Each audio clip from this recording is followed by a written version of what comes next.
ایک آدمی نے خوش دلی سے ایک پیلی گائے کو کشتی کا کرایہ پورا کرنے کے لیے استعمال کرنا چاہا، لیکن جب اس نے کیبن صاف کرنے کے لیے پانی کی بالٹی لائی تو وہ آدمی حیرت میں پڑ گیا۔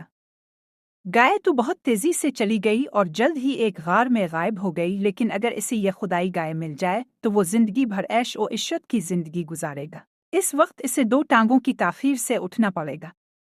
تھوڑی دیر آرام کرنے کے بعد وہ شخص اس جگہ کی طرف دوڑتا رہا جہاں سے وہ مقدس بیل غائب ہو گیا تھا۔ اس نے دیکھا کہ اس کے پاس اس کے بارے میں سوچنے کا وقت نہیں تھا۔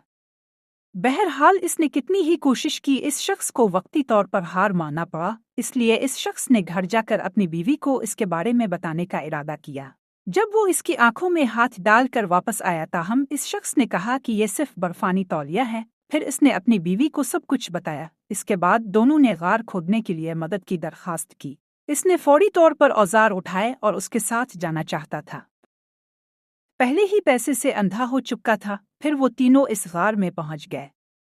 گائے نے اپنی جان بچانے کے لیے پہلے اپنے بڑے بھائی سے کہا کہ وہ بغیر کسی پریشانی کے لاجسٹک سپورٹ کا اچھا کام کرے گی۔ کامیابی کے بعد دونوں نے بہت محنت کی، پھر سے آگے بڑھے اور اشارہ کیا، لیکن پھر بھی اندر نہ آ سکے۔ کھانے کے بعد دونوں نے دوبارہ کھدائی شروع کر دی، اور سب سے بڑے بھائی نے بھی صرف مقدس گائے کو تلاش کرنے کا سوچ کر گھر کی تمام زمینیں چھوڑ دیں۔ پلک جھپکتے ہی بہار آئی اور یہ دیکھ کر کہ اہلیہ کے صبر کا پیمانہ لبریز ہو رہا تھا اور اس کے الفاظ بھی اب تک شکایت میں تبدیل ہو گئے تھے، لیکن اس شخص کے بڑے بھائی نے سوچا کہ اس نے دھیرے دھیرے دھیان دیا ہے۔